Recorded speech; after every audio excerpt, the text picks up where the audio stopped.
everybody, and welcome. It is time once again for the Jack Wagon Sports Podcast here on the Jack Wagon Network. We've had a lot of fun the last few weeks bringing this to you. Thank you to everybody that tuned in on Saturday or even afterwards. If you didn't catch it live and checked out our Saturday morning pregame show, we were up to a little over 30 views, and I know that's not a lot, but for us, that is a lot, and it really does mean a lot to us. We are very thankful for all of you. We hope you check out this podcast too. Tell your friends about it, and we hope you enjoy this as well. As you can see, we are down a member again this week.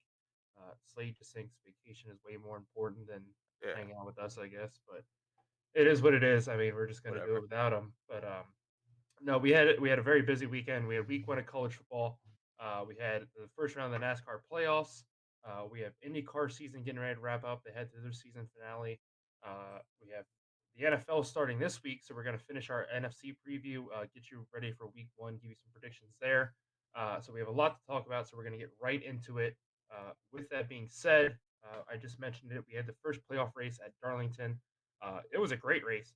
I've always loved watching the Darlington races. It's not far from me. I really need to make it down there for one of them, here soon. But it was a great race. Eric Jones, the surprise winner, not in the playoff field. Um, we also had a lot of engine failures.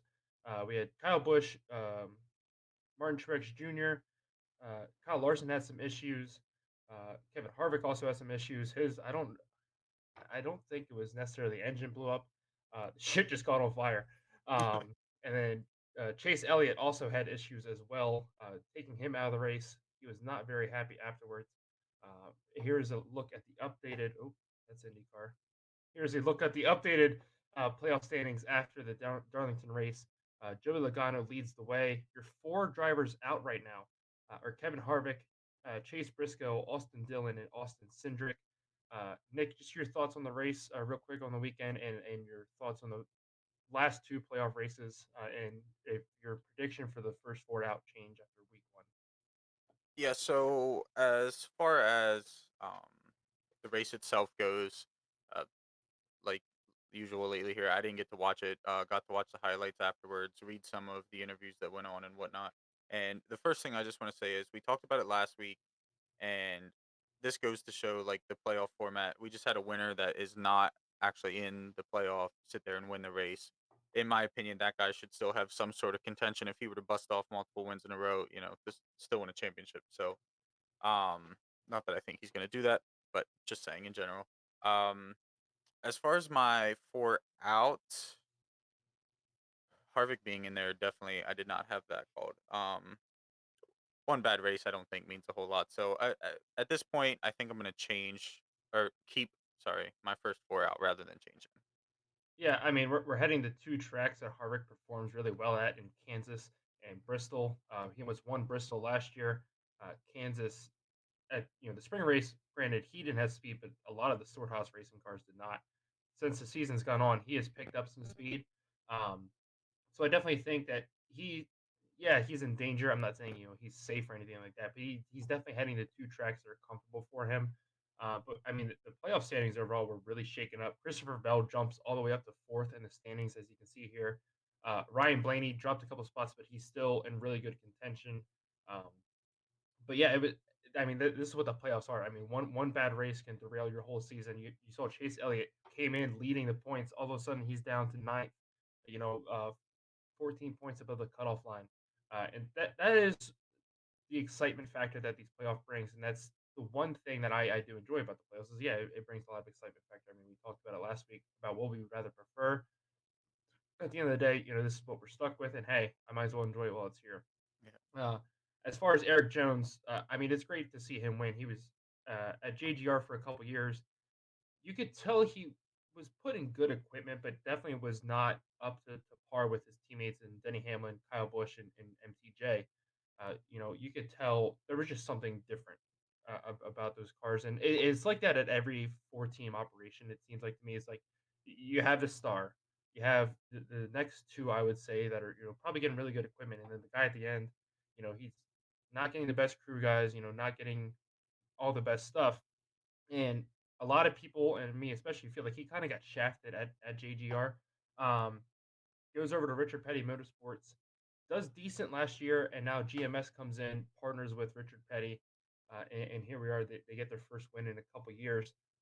Awesome for him to see. This season as a whole, he's been running really well at times. I think back to California, he was battling for the win, and got into the wall a little bit, ended up having to drop back. And there's been other races throughout the season as well that he's been competing and challenging up there towards the front.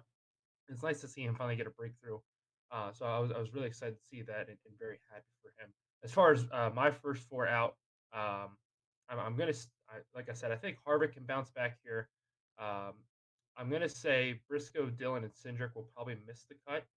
Um, as far as the fourth, I think it's going to be a battle between Harvick and Suarez.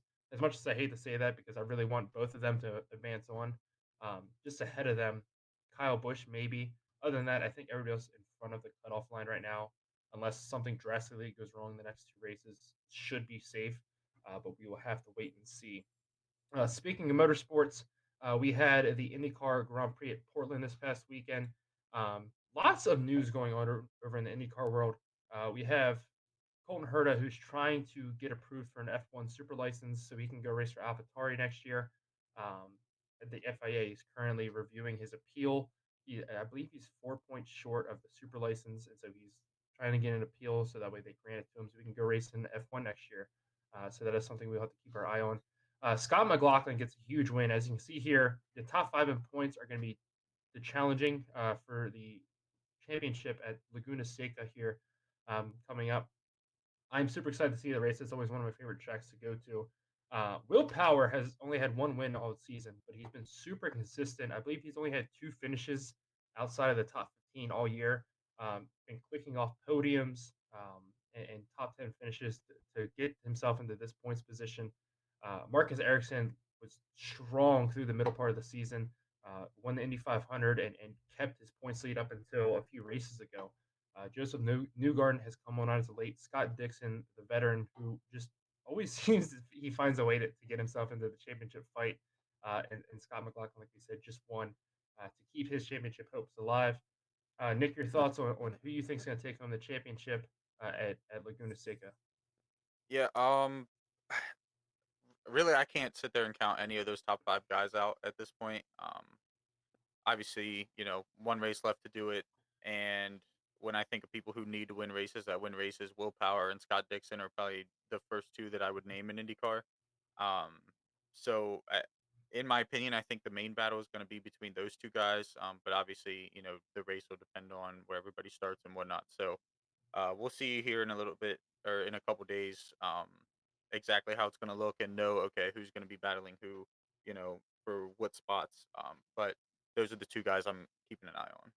Yeah, so I would throw Joseph Newgarden into that conversation. He won here, I believe it was 2 years ago to clinch his title. Um, I mean, another thing to think about is Will Power coming into this year was everybody watched Simon Pagenaud leave and say, okay, he was kind of getting washed up a little bit. Ever since Power won his Indy 500 in 2018, yeah, he's had some bright moments, but it, you could definitely tell it almost looked like his career was taking a downturn. And then all of a sudden we're heading to the last race in 2022. And, he's fighting for the championship. All he has to do is just avoid major mistakes, and he should be fine. So I mean, what a season turnaround for him. As far as a race winner, I know Cone Herder really likes this track, um, so I wouldn't count him out of winning this race at all. But yeah, I would say him or Joseph Newgarden. Will Power and Scott Dixon have run well here. I just think you know track layout wise and how it fits their driving style, I would put both of them in the conversation to win this week. But I'm super excited to see that race this weekend. It's going to be a lot of Championship race fun. is always fun. Yeah, especially when you have a tight battle like this. Um, I'm super super excited, and I'm definitely gonna make sure I turn in for this one. I'm not afraid to miss a little bit of NFL just to catch this race. Um, Speaking of NFL, it is time to move on to our NFC season preview. We did the AFC last week, so if you're looking for that, make sure you go check that out. Um, had a lot of fun doing that. Now it's time to bring you the NFC. Nick and I are both fans of NFC teams. He's a Commanders fan. I'm a Bears fan, which I don't like to say too much, but I don't like to say Commanders much either. but getting into our picks, start off just like we did last week. Nick, who was your pick for the NFC East champion? NFC East. So I had to go with my favorite team, obviously, the Washington Commanders. But if I'm looking at it from a outsider's point of view, if I'm being honest, as much as I hate to say it, and I hate the Philly, or hate the city, but hate Philly. The Eagles, in my opinion, right now look like the team best poised to do it. Um, that defense is going to be scary, especially if everybody stays healthy. The offense really just relies on Jalen Hurts. So, um, realistically, I'm thinking Philly, but I think my boys got a little magic. Yeah.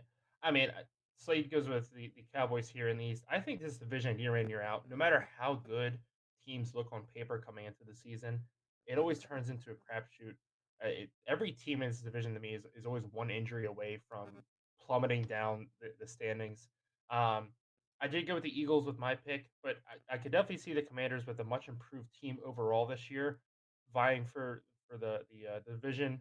The Cowboys, yeah, they've had a lot of injuries in preseason. They have a lot of question marks, but they still have a very strong defense in my opinion. I think they can definitely, if their defense steps up, if they can put a couple pieces together on offense, they can absolutely challenge. Like I said, they've had their biggest question mark to me is the offensive line. It was already unstable coming into the season. They had a couple injuries in preseason. I mean, you also have questions at the wide receiver position. They lose Amari Cooper, um, who was their absolute number one. You have Michael Gallup coming back from injury. Um, so they have the talent there, but it's just a lot of question marks. Moving on to my division, I'll call it, is the NFC North. Who do you take here, Nick? Yeah, so I don't know if this is controversial or not, but I actually went with the Minnesota Vikings here. And I know, at least I think that you're not gonna. Oh, Oh, I I didn't think am. you were gonna like that pick. I didn't think you were gonna like it. I don't hate Green Bay, and really the Vikings with a new head coach for me is probably their biggest question mark. But Mhm. he's an offensive minded coach, which I think is what Kirk Cousins needs. He's got talent around him to let that offense score points. I don't know how many primetime games they have this year, but I should have taken that into account. However, Green Bay, I like the defense there, but Aaron Rodgers doesn't have anybody to throw to, and everybody keeps saying, "Oh, well, he's you know double or back to back MVP," and I don't see him doing that with the team that he currently has. I think his running backs are strong, but wide receivers are a huge question mark. That's why I went with Minnesota. Yeah, Slee goes with Green Bay here. I think it's a 100% toss up between Green Bay and Minnesota. I think Minnesota has vastly improved their team from last season, and yet Green Bay has gone through some downgrades. Um, but Aaron Rodgers, I think their defense is still strong, but Aaron Rodgers always just finds a way, to win basically. Um, yeah, it does hurt losing Devontae Adams, especially his number one receiver right now is Alan Lazard. Um, so yeah, I mean, there's absolutely questions surrounding this team. But like I said, if there's anybody out there in the NFL who can take a shitty team outside of Tom Brady, it's Aaron Rodgers and make something out of that. And like I said, they still have a very strong defense, and that'll keep them in enough games. And when you put the ball in Aaron Rodgers' hands in the fourth quarter and it's a one score game, it doesn't matter who you put out there. You could put a fucking pylon out there, and he'd find a way to complete a pass to it. And so I think it comes down to the wire between these two. We get to see them in week one. Um, but yeah, I mean, if I look at the Vikings, the biggest question mark is Kirk Cousins. He's been labeled as this guy for his whole career as somebody who can't get it done under the big spotlight. Primetime games, whatever you want to call it. Um, he's somebody who struggles often then. And so he's getting this new coach in, like you said, it's an offensive-minded head coach. Hey, is this finally going to help him take the next step? We saw him have issues with Adam Thielen in the past couple seasons. Their running back is a question mark. Yeah, Dalvin Cook is great, but he also gets injured a lot. Can they keep him healthy? Do they have a solid number two option? Uh, like you said, there's a lot of question marks for both of these teams for me, but I think they're far and away the two best teams in this division. And I see both of them going to the playoffs. It just comes down to the wire for me, which, I mean, year in, year out, it always seems like it does for these two teams. Moving on to the NFC South, who'd you take here? I took the Saints in the NFC South. I'm not gonna. That did surprise me a little bit. And we're gonna get the most improved teams here in a second. I agree. I think the Saints are gonna be much improved, especially if Jameis can stay healthy for a full season. Chris Olave at wide receiver. They have the pieces there. It's for me, it's the problem of can this team come gel together? How's the new head coach going to perform? Things like that that kind of still linger in the back of my mind. Um, at the end of the day, the reason I went with the Buccaneers over the Saints is because I think yeah, Tom Brady didn't play a full preseason. Yeah, there's a lot of distractions going on, but again, like I just said with Aaron Rodgers, if there's anybody that can just take their team out there and just will them to wins, I'm gonna take Tom Brady. Um, and so again, I think this is gonna be a great race between these two teams throughout the season. I just have the Buccaneers with a little bit of advantage. They still have Mike Evans at wide receiver. They still have a not a fully stacked defense like they did last year. I feel like, but definitely feel like it's one of the top defenses in the division, but especially in the NFC. And last but not least, are I didn't even get to say why I chose the Saints. God damn it. well, I mean, you said it, and then you just stopped I talking. know. Well, So yeah, I paused so you could get them up on the screen, whatever. But sorry. The next one, I'll make sure that I just say it all. So, I do think the distractions are gonna have some sort of effect. Like, there's enough of something going on to where Tom Brady decided to retire and then unretire and then misses some of his, preseason or whatever. I don't necessarily think it's gonna make this team fall to 4 wins. But it's there, and whatever it is, it's going to have some, whether it be the slightest effect or not. I do agree with you. The defense took a step back in Tampa Bay, and New Orleans has the pieces, if they can put it all together. And honestly, what I think is going to come down between these two teams is going to be their 2 games against each other. mhm. And we do know now, yeah, Sean Payton's not there anymore, but we do know that Tom Brady has a little problem with New Orleans. So I that's where I'm putting all this at. So I do think either one of them could honestly take the division, but my heart said go with the Saints, so I went with the Yeah. Saints. I mean, my biggest thing, like you brought up Brady's retiring, unretiring. I think it's 100% just pure spite at this point. I think he was 100% done, and then Adam Schefter ruined it, and he's like, "Fuck this, I ain't going out like this," and Yeah. he decided to come back. So yeah, I 100%. I think that's what that is, and I think that's just gonna feel Brady even more. And so I mean, like I said, we saw it in years at New England where he just took absolute scrubs at wide receiver and made them look like all pros year in year out. So we'll see if he can keep that up in Tampa Bay, but we shall wait and see. But like I said, last but not least, our NFC West division. I'm pretty sure we all went with the same exact team here, but Nick, why don't you go first? Yeah, so I had to go with the Rams here. I don't think they have any honest, true competition to win that division or to take that division from them. I have them as very high on my list of Super Bowl teams. I know, Odell's still a free agent, so he's probably not going to be coming back there. But they picked up Allen Robinson. And I think that if you look at his stats last year, they're a little misguiding. I think he still has plenty of talent to go around. He just wasn't used properly. George could probably tell you a little bit about that in Chicago. Um, but I just think that they still have everything they need to be that team to beat, make that run, and have a good shot at defending their championship come the end of the season. Yeah, I absolutely agree. Especially about Allen Robinson. He was very underutilized in Chicago. I hated to see that. I loved him when he first came in. He was one of my favorite players. I'm glad to see he's now in a place that will hopefully use him properly. He is an all-pro talent, and for Chicago not to see that and to utilize that properly pissed me off for years. Um, Now he's being teamed with arguably one of the best quarterbacks in the NFL in Matthew Stafford. Um, they still have Cooper Cup. They have great tight ends. They now have a decent running back, so they can exploit their ground game a little bit more this year. I think that was their biggest downfall last year, and we're talking about a team that won the Super Bowl. Is they didn't have, in my mind, a solid running game. Sony Michelle was not dependable at all.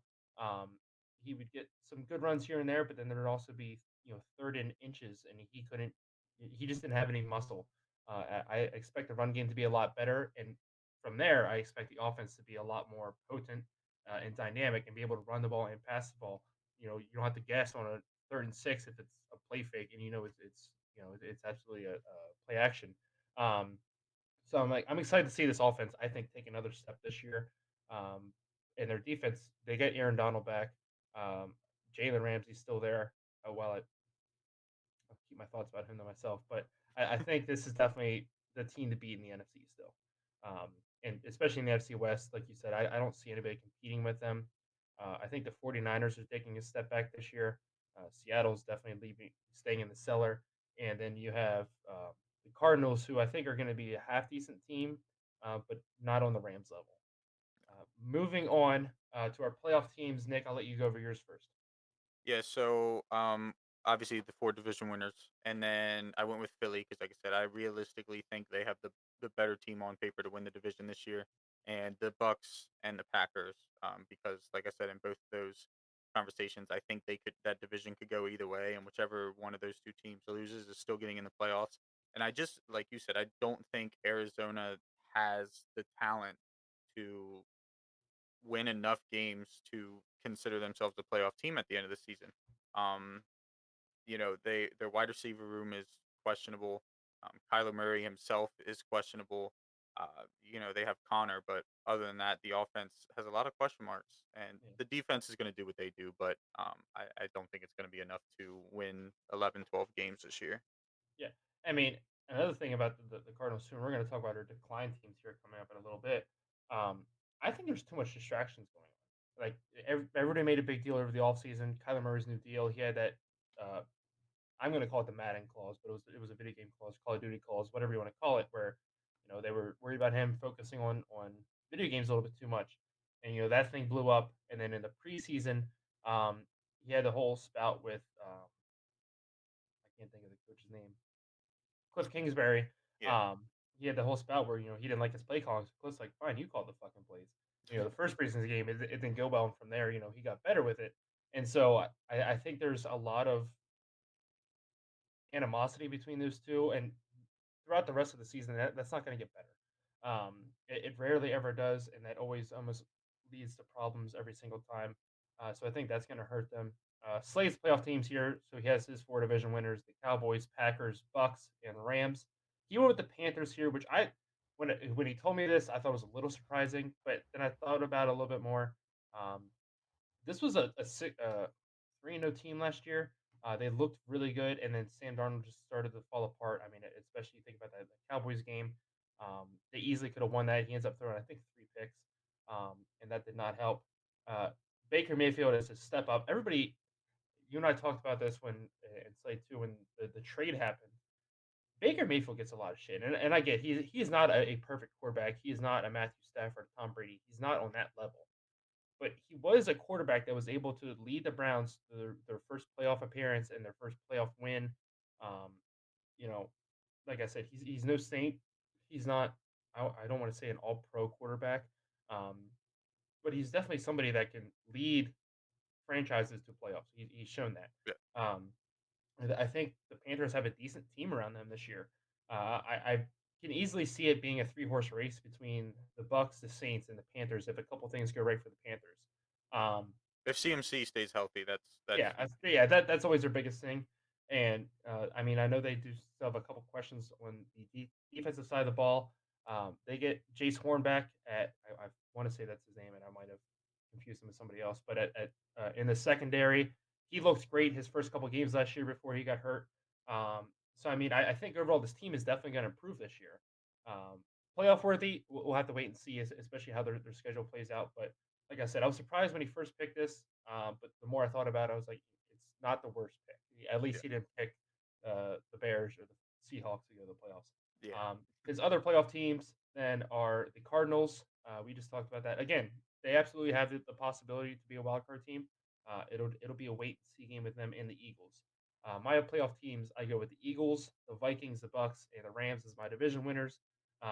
Again, Packers and Vikings they're fighting out for the North Division, so I put the Packers in my wild card. The Saints are fighting for the South. I put them in my wild card, and I actually did go with the Commanders in the East, making the last wild card spot. Um, Again, I think this is a much improved team this year. I'm excited to see what they can do. They got a little bit more help at wide receiver. I think Carson Wentz has the best team around him since the year that he led the Eagles to their great record. Obviously he gets hurt, um, but it comes down to him at this point. If he is the quarterback that obviously the Commanders think that he is, and fans of his think he is, this is his season to put up or shut up.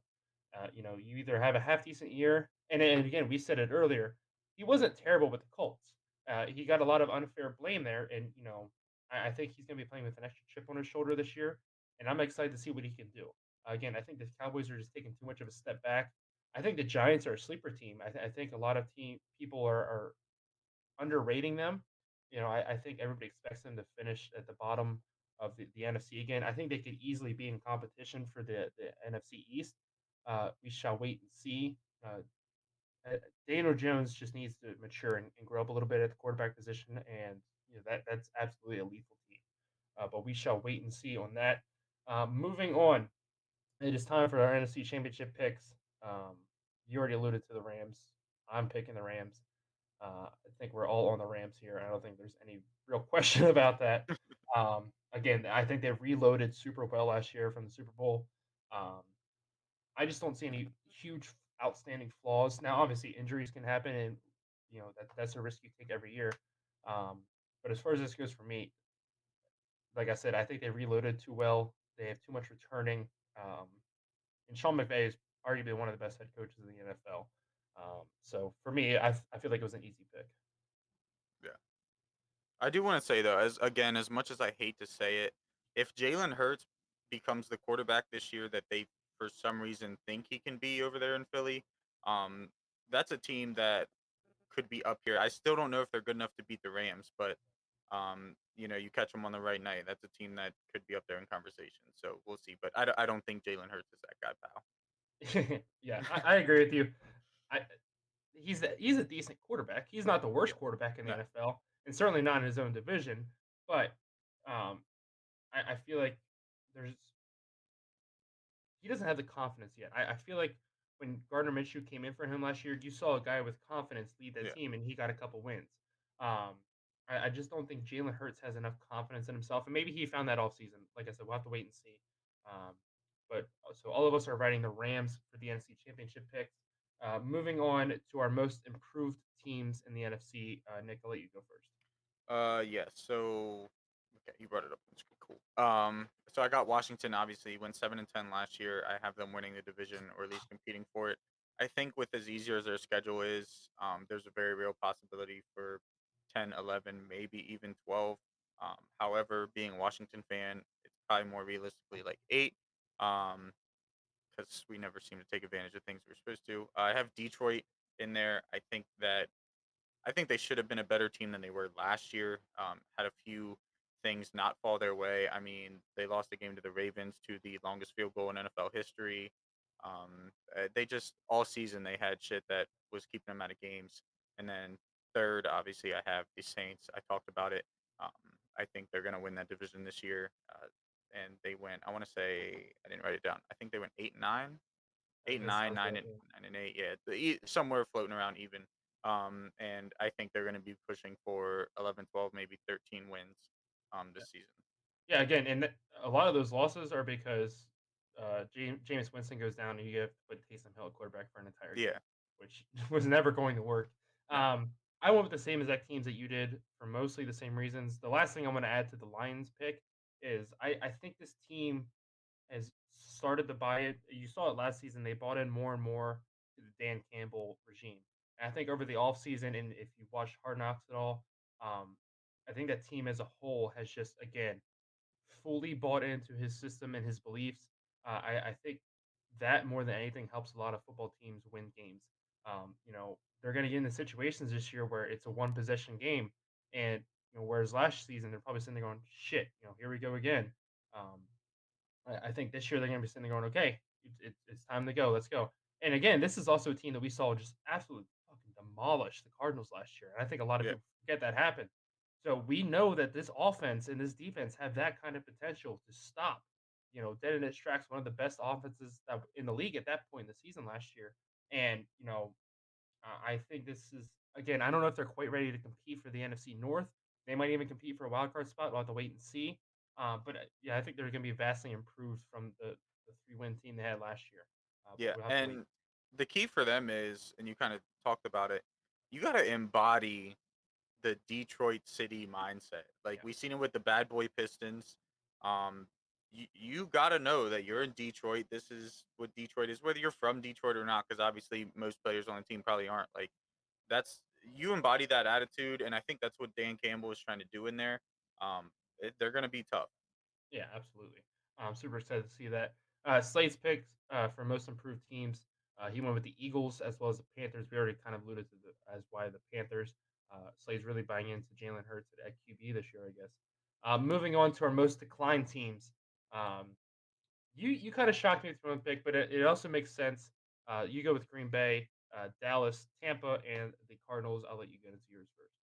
Yeah, so I went with Green Bay just because everybody else in that division, I either didn't think was going to get worse or didn't think was going to get drastically worse than they already were. Chicago. Um, Oh no, it's going to be much worse than last year. it could be, but we'll see. Anyway, I wanted to go with Green Bay because they were at the top of the division last year, and I think that there's a chance that they drop down the whole way to third. But even if they're only second in the division, like I said, I do think they still make the playoffs. But I think they make the playoffs as like 9, 10 win team. I don't see them repeating as in that 12 or 13 last year. I don't see them doing that. Yeah, I mean, I agree with you. I think they overall they take a step back. I mean, is it far enough to like of a step back to take them out of the playoffs? No, I don't see them being the one seed this year. But like I said, I mean, again, I'm agreeing with you, but at the same point, like I don't want anybody to out there thinking like I'm saying Green Bay is going to end up being like the worst team in the NFC. No, That's no, that's not what we're saying at all. Um, and then Slade goes with Seattle. Again, I didn't go with them just because I felt like they were they already were pretty low. yeah. Yeah, You did go but with San I understand. Francisco, which I kind of agree with. This is a team that made the playoffs last year, made the NFC Championship game.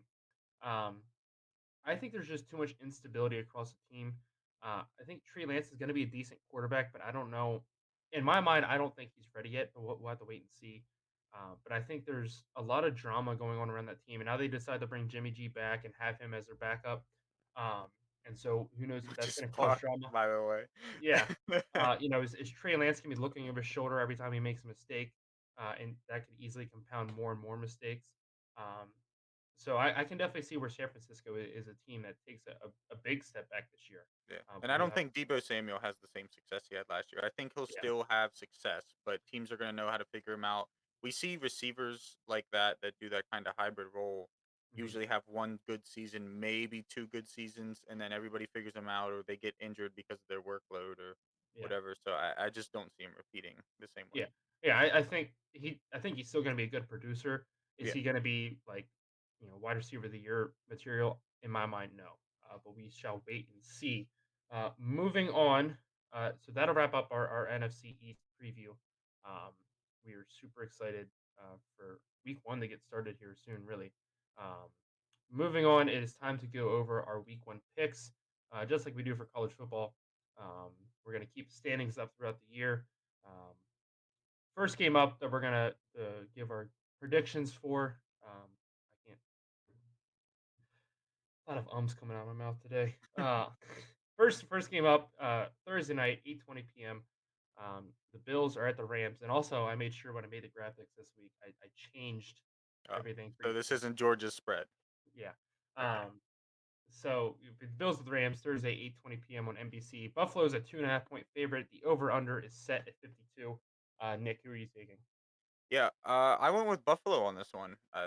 We just talked about the Rams and how good I think we are. I think the Bills should be and will be the best team in the NFL this year. Josh Allen is slowly taking a step every year. Well, took a couple big steps early on, and then took some smaller ones here recently.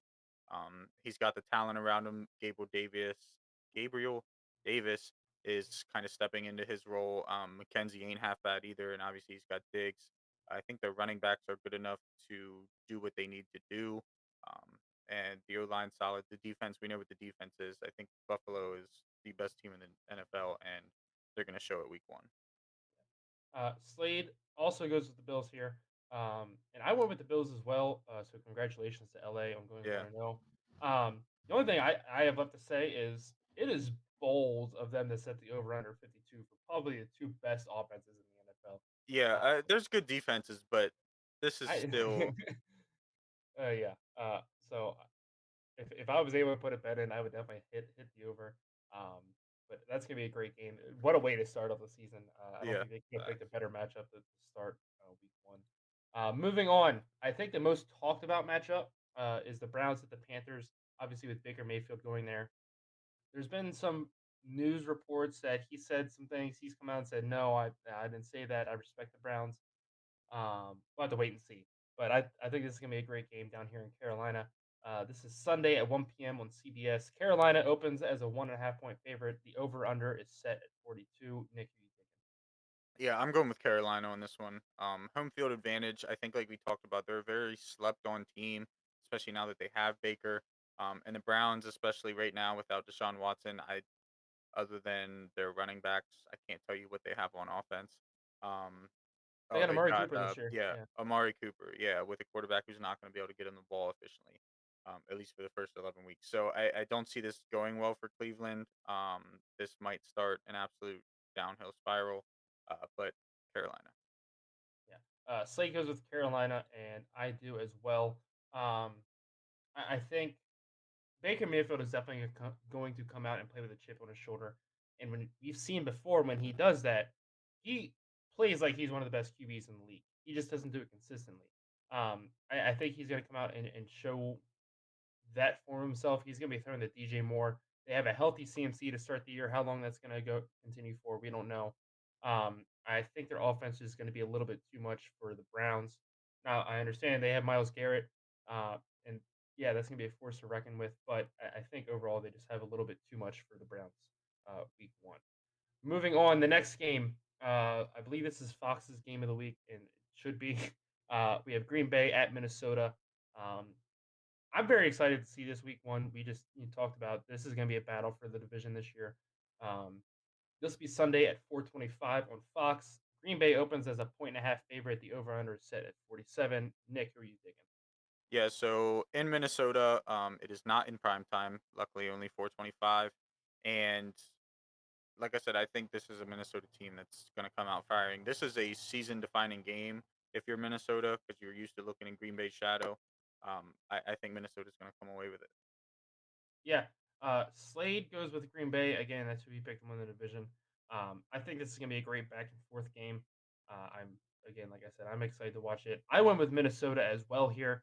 I think week one they're going to have their shit together. If this game was week 17, I could definitely see where they would implode. Or 18, 17 or 18 weeks now. I can't remember. Yeah, 17 games for 18 weeks. 18 weeks. Okay, that's what I it think is. I said week 17 earlier too, but Yeah. just used to saying Um, it for so long. I think this game is a coin flip, and it'll make great viewing on Sunday afternoon, just in time for me to get it home from Pennsylvania. So, moving on, the next game, we have the Chiefs visiting the Cardinals. This is 4:25 as well over on CBS. Kansas City opens as almost a touchdown favorite. The over/under is set at 53.5. Nick, who are you taking? Yeah, so first of all, I'm taking that over. But you good? Cats are losing their shit over here. Oh, but as far as the winner goes, I'm taking the Chiefs in this one. I think they're just going to be too good. Like I said, I don't think Arizona is going to be sniffing playoff contention. So this is not going to be pretty. Yeah. Slate goes with the Chiefs as well. Again, like you said, I am absolutely taking the over. I could see this easily being like the Chiefs Rams game from a couple years ago, where I think the final score was in the 60s. Yeah. But I'm going to take the Chiefs as well. Granted, like we said last week, their defense is not as good as it was last year, but their offense is so much better than Arizona's is. And I see them winning this handily. I think touchdown is touchdown favorite is a Yeah. fair assessment. That was to not be rude to Arizona. Yeah. That's what that was. Moving on, we have Las Vegas visiting the Chargers, a rematch of the um, final game of the year last year, where they could have tied the both get into the playoffs. Raiders end up getting in with a win. This will be played in LA, 4:25 on CBS. LA opens as a 3-point favorite. The over under is set at 52. Nick, who are you digging? Yeah. I'm going with LA or sorry, not LA, LV, Las Vegas. I'm going with the Raiders here. I I like both of these teams. We talked about it previously. Um, quite honestly, I think you could flip this coin and be all right with your decision. But I think LA is going to come out with a little something to prove. Or sorry, Las Vegas is going to come out with something to prove. They got Devontae Adams. I think that offense is being extremely overlooked, especially if you look at the way they were last year. I think they're going to come out, like I said, with something to prove, and it's going to be a good game. Don't get me wrong, and I'm definitely taking the over on this one too. But Yeah. Slade goes with the Raiders as well. And again, I 100% agree. I'm taking the over on this. But I'm going with the Chargers. Like I said last week, this is my pick to win the AFC, just simply so I didn't jinx the Bills. But like I said, this is the team I see facing the Bills in the AFC Championship game. I think their offense is arguably one of the best in the entire league this year. Um, they don't have a terrible defense either. They get Khalil Mack. So if he can stay healthy, he is going to be another force to reckon with on the edge for them. Um, Again, I'm arguably game of the week. You get the wild or the playoff, setup rematch from last year. I don't even know how to describe that without. Um, but again, I'm very excited to see this game. I'm taking the Chargers. So next up, we have the Buccaneers visiting the Cowboys. This will be the nightcap on Sunday night on NBC. Tampa Bay is a 2.5 point favorite. The over under is set at 50. Nick, who are you taking? yeah, let me tell you, there is nothing that starts off my NFL season better than watching Dallas lose in prime time, and that's exactly what I have going on. Like I said, I don't think the Bucks are bad this year. I just think some of those, distractions have a little effect. But this is a game that Tampa Bay should come into and win, and I think they're gonna. Cowboys, just like their fans, are gonna be hype all because they won 12 games and lost in the fucking first round of the playoffs last year. This is our year. We them Yeah, boys. yeah, and they're gonna get I don't want to say shit on. They're not going to get shit on, but they're going to lose at home week one. Everybody's going to be crying. There's going to be memes. I'm going to be laughing my ass off. It's going to be a great time. Yeah. They always find a way to make these week one like marquee matchups really close every year. Um, but Slay goes with Dallas. I went with Tampa Bay as well. I think there's just way too many questions on the Dallas offensive line this year. Um, Zeke cannot carry that team to multiple victories. Yeah, he can win them a couple games, but unless Dak can throw the ball around to competent receivers this year, I just don't think they have enough on the offensive side of the ball. Moving on to the last game we're going to talk about, we have the Broncos at the Seahawks. Russell Wilson returns home. This will be Monday Night Football on ESPN. Denver opens as a 6.5 point favorite. The over/under is set at 44.5. I'm going to come out and say this right now before you give your pick. I think they were trying not to hurt Seattle's feelings. Oh yeah, Six and a had to half be. is generous, and I I think know it's at home, but I six think and a Denver half had is yeah. I think Denver hangs 44.5 alone on Seattle. So yeah. your pick. They slapped that down like yeah. I know we're about to lose a bunch of money on this, but can't do Seattle like that. Yeah, I have to go. Physically have to go with the Broncos. Russell Wilson could get injured like in the first 2 minutes, and I'd still see the Broncos winning by 14. Yeah, I absolutely agree. I mean, it would hurt my chances of hitting the over if that happened. But yeah, Yeah, Slay goes with the Broncos, and I go with the Broncos as well. I don't see. I think Seattle's is playing for the number one pick this year. I think that's where they're at. Um, Geno Smith and Drew Lock battling out for QB1. You're going to have issues there. yeah, Um, so yeah, I don't see.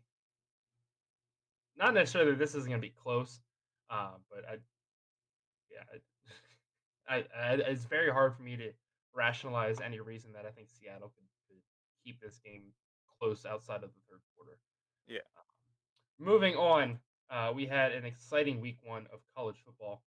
So we're going to get into a little bit of a review here, um, go over the games that we predicted, and talk about them a little bit here. So first up, I think you could argue this is game of the week. Uh, North Carolina 63, App State 61. yeah, App State scores 40 points in the fourth quarter, ends up losing by 2. The onside kick, I think, will go down in infamy. Those 4 guys just got absolutely deleted off the football field. yeah, UNC picks it up, runs it back for a touchdown. App State gets the ball back. They drive down and score, and their quarterback gets tackled on the inch line, going for 2 to tie the game to send it to overtime. Um, Oregon was already getting their ass beat by that point. I honestly flipped back over and watched the final few minutes of Which that game. luckily you did because I couldn't get the game, and I'm sitting there watching the scoreboard trying to figure out Yeah. what the hell was going Well, on in the fourth you and I quarter. were texting because App State scored and they didn't get the 2. They were going for the win, so they were down by 1. But then all of a sudden it said UNC scores, and we're like, "What the fuck's going on?" Like, there's no way they Yeah. took the kickoff back like it was an onside kick. Sure as shit they did, Yeah. but Yeah. ESPN wouldn't tell us that on the app, so I literally had to go back to the game. I'm like, "What the fuck's going on?" Yeah, that was an absolutely amazing game. I am very sad I didn't get to go to that game. I honestly probably would have passed up going to the lake this past weekend just to go watch that game in person. That was awesome. The only thing, other thing I want to talk about coming out of this game, I think Drake May. I talked very highly of him after the FAMU game. Um, I think he's, and now granted, it's 2 weeks in. I don't wanna overhype this too much, but I think he is starting to sneak his name into the Heisman conversation a little bit. Um, Again, not Heisman favorite material or anything like that, but I think he's definitely, I would put him on Heisman watch, kinda like I did with Sam Hartman last year. If he can keep this up throughout the whole season, he's very impressive through the first 2 weeks. Um, Again, another great game we had Utah visiting Florida. This goes down to the wire. Upset Florida of the week. squeaks out. Yeah, Florida squeaks out a 3-point victory. Um, Cameron Rising throws it. I don't even want to say it was a bad throw, but it was a great play by the defense. Um, you could argue this pass interference, but the ball wasn't getting to the wide receiver anyway. The dude picked it off in front of him. So, yeah, I mean, huge win for Florida. They get bumped up into the rankings this week. We'll go over the top 25 here in a minute. Heartbreak for Utah, though. This Yeah. is kind of their game to. They're going into SEC territory, a huge matchup, and they can put themselves in like, hey, we're contenders this year. Granted, they're not out of the college football playoff race by any means, um, but you know it hurts. Yeah. Um, Next up, we had Cincinnati to Arkansas. Again, another great game. Arkansas was able to hang on for the 31-24 win. And I can't think of the Arkansas head coach's name, but he's my new favorite. He's like, I don't encourage drinking, but I'm going out and getting a beer after this game. Probably my favorite post game interview so far. Next up, we had BYU at USF. Nick, you put BYU on upset alert. That did not I was happen. wrong. I'm not ashamed to admit it. I think it was You said 21. I think it one was of you two 21. said, "Man, BYU's off to a good start," and I looked and yeah, it's 21-0 in the first quarter, and I was like, "Damn, bro. Sometimes you're wrong. It is what I it think it is." was only like 5 minutes into the game too. Like I don't think it Yeah, was long. And I was like, oh it was shit. early. Yeah.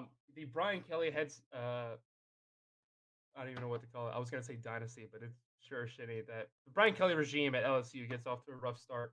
Uh, Florida State wins 24-23 on a blocked extra point. We're gonna talk about this game more here in a minute. Um, Well, game I feel like a lot of people didn't have as close, including us, was Ohio State and Notre Dame. Yeah. Finishes 21-10. Notre Dame led much of that game up until middle of the fourth quarter. Ohio I State, did say that the spread was disrespectful. I yeah, did say. um, Ohio State put together two really good drives to take the lead and then extend the lead. Um, and then the worst football game I've ever watched in my fucking life. Uh, Georgia just blows Oregon's doors off 49-3.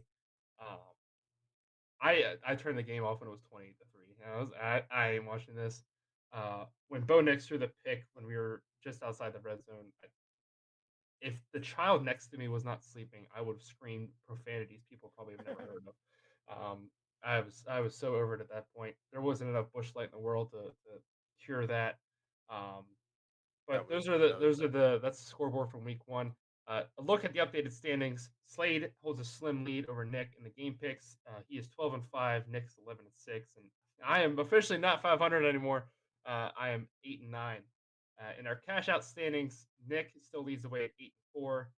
Slade and I are both tied at 5-7. We both went. All of us went 1-1 this week with our bets. So back to the scoreboard real quick. Just Nick, I want to get your thoughts on week one and what you thought of the whole week. Yeah, so North Carolina game, like you said, absolutely electric. Um, that's this weekend. I didn't get to watch the whole Carolina game. Like I said, I couldn't find it towards the end, but I watched the first half, maybe first three quarters.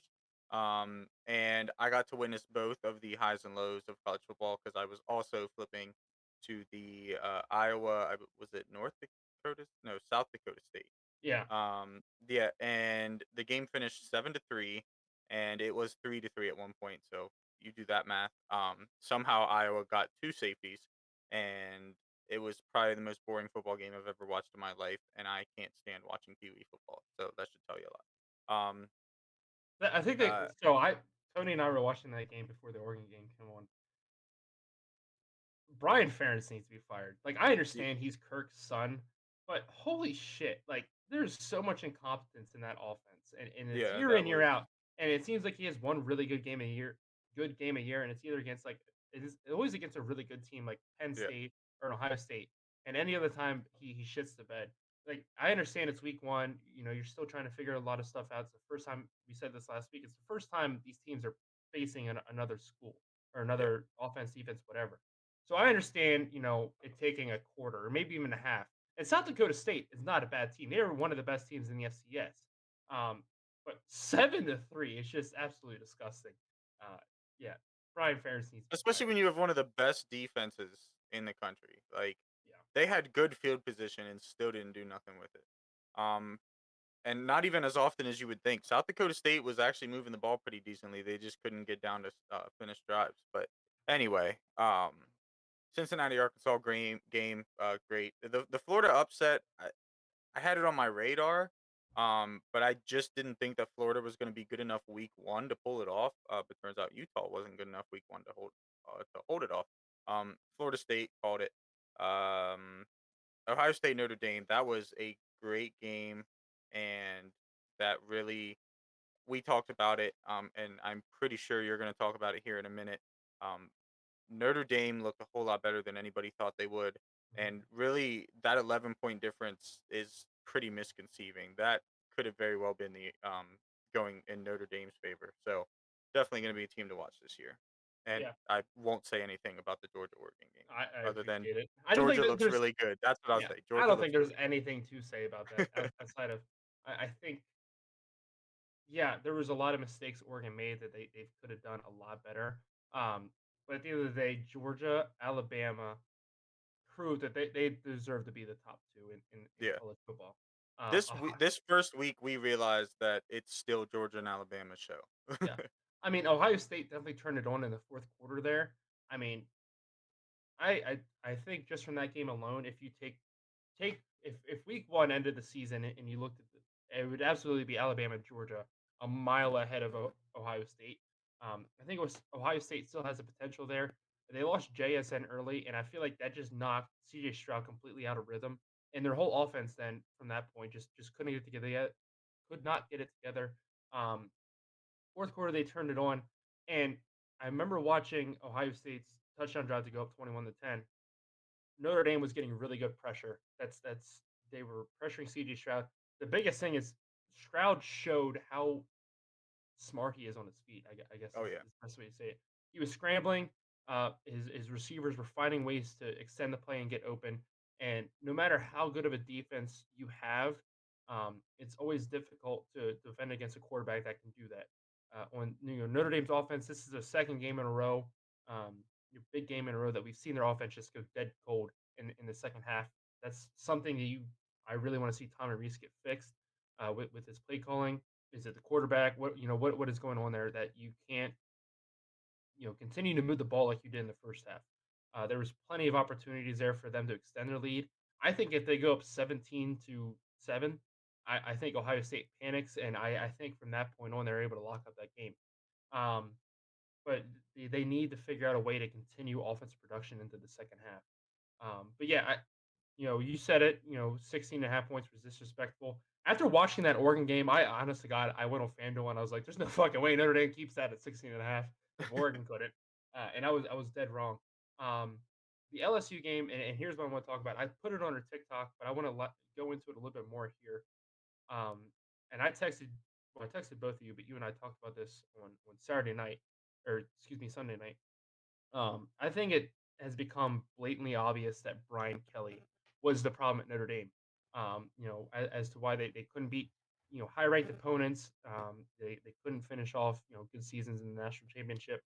Um, a lot of people have come to Kelly's defense and said, "Oh, hey, everybody that comes to LSU, there's a lot more pressure. It just takes them a year or two to get in the sync. Like that's what happened to Nick Saban. He came in his first year, went 8-4, and everybody was ready to fire him. 2 years later, he wins the national championship.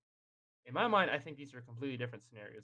First of all, it's a crime to commit or compare Brian Kelly to Nick Saban. They are nowhere near the same level. Um, Brian Kelly had it made at Notre Dame.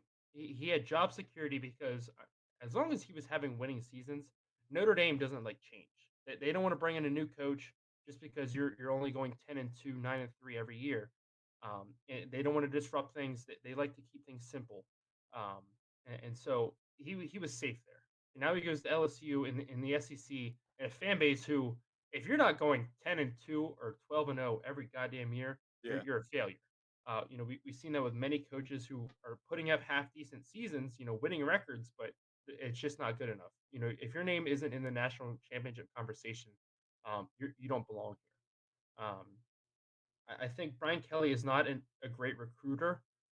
His last year at Notre Dame, yeah, he started to bring in some big names, and then he leaves. And guess what? All those big names stayed at Notre Dame. So it's clear to me that his assistant coaches were the ones out there saying, "Hey, you can do great things at Notre Dame," and bringing them in. And now that Marcus Freeman was the one that stayed at Notre Dame, those kids are like, "Hey, I bought in the Freeman's vision of Brian Kelly's team. Brian Kelly's gone, and I'm buying into Marcus Freeman now."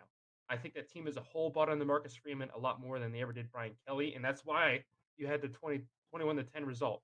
Again, Yeah. we just said should have been a lot closer than that. Notre Dame very easily could have won that game. They had Ohio And State on the Brian rope. Kelly would have let them cover the spread. Yeah, absolutely. I think that's a 41-10 game if Brian Kelly Yeah. coaches. Um, again, I'm not saying Brian Kelly is a bad coach. He is definitely overrated though. Everybody hyped him up so much going to LSU. He's the winningest coach at Notre Dame.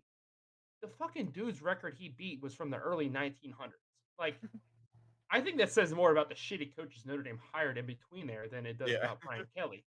And you're talking about an era of college football when Army would win a national championship every other year, or schools like that, and there wasn't powerhouses like there was powerhouses, but Alabama and Georgia and schools like that weren't winning national championships every other year and stuff like that. Where Notre Dame could go to Toledo and it wasn't rare for them to lose. And now if Notre Dame loses to Toledo, it's like what the fuck's going on? Like it's a Yeah. completely different era of college football, and it took them a year longer in 3 times as many games a year, or excuse me, it was a year shorter, but it was 3 times as many games a year as, what Newt Rockne had back then.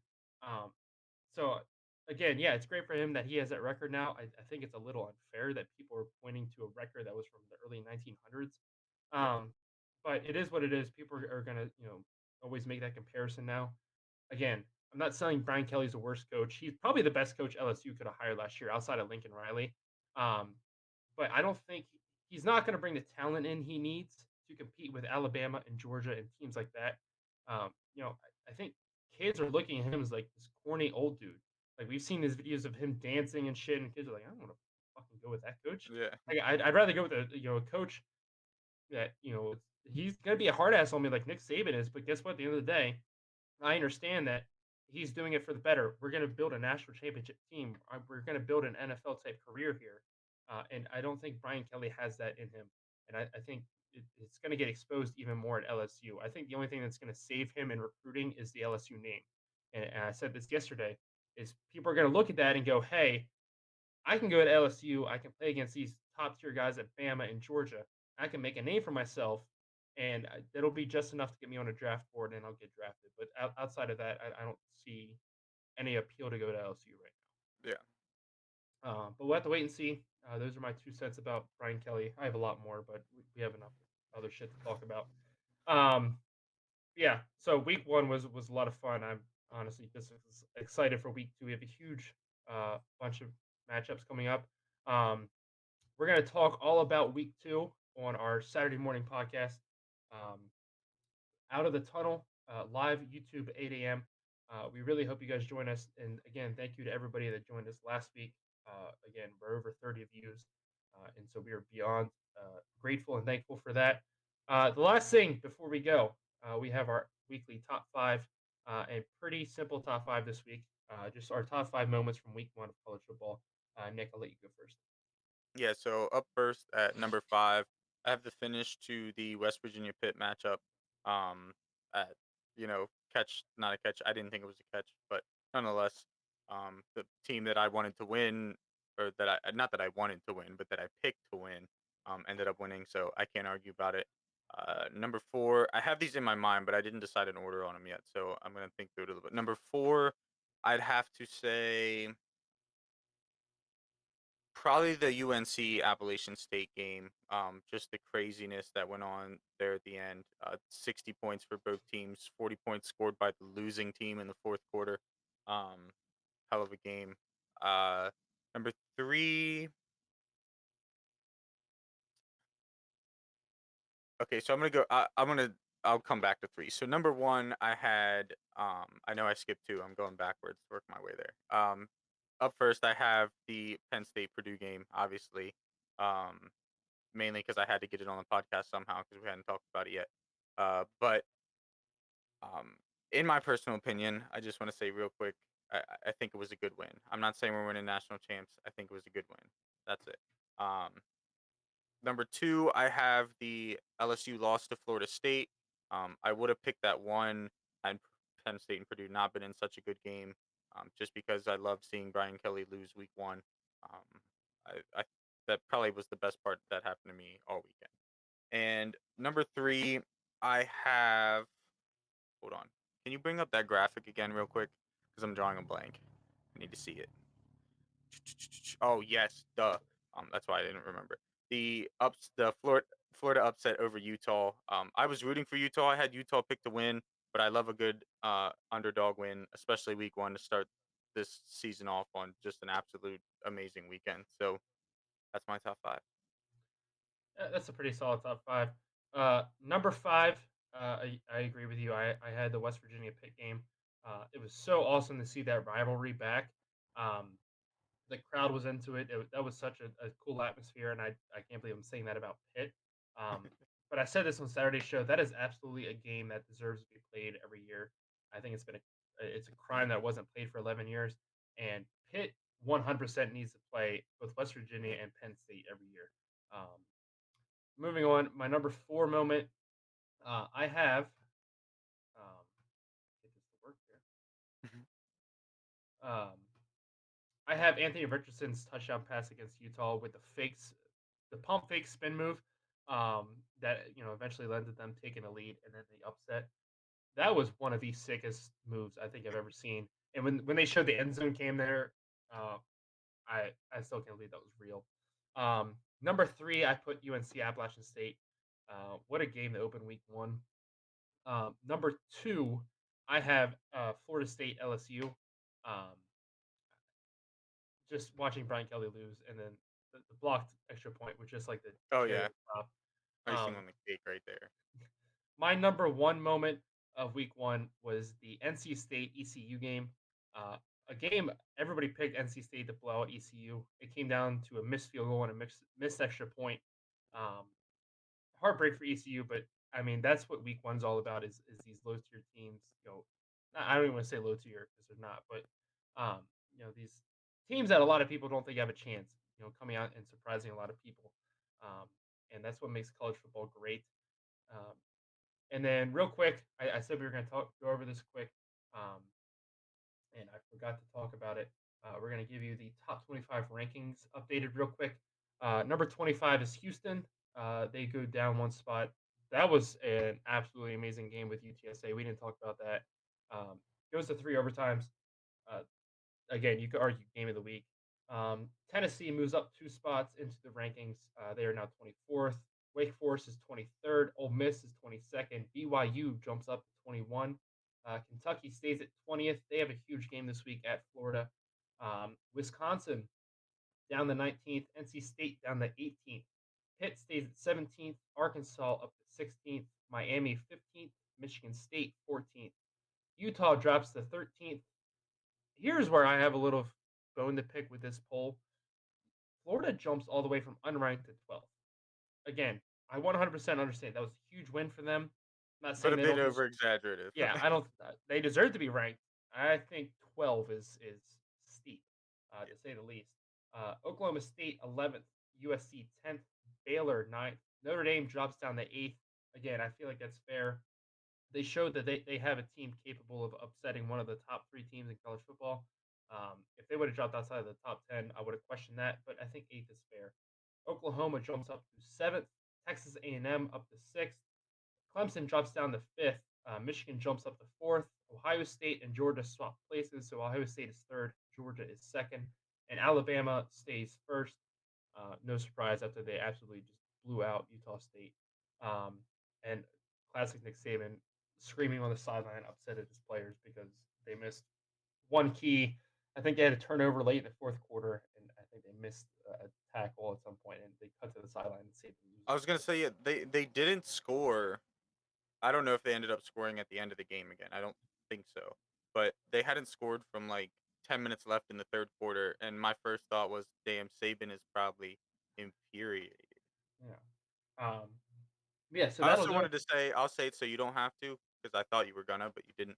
Um, to see Utah lose to an unranked team, and obviously they moved Florida up very drastically, but nonetheless, and then I get that you got your absolute shit pushed in, but to move Oregon completely out of the rankings when they just lost to your second ranked team kind of seemed weird to me, but I mean, at the end, I'm not going to argue with it because I don't have a leg to stand on right now.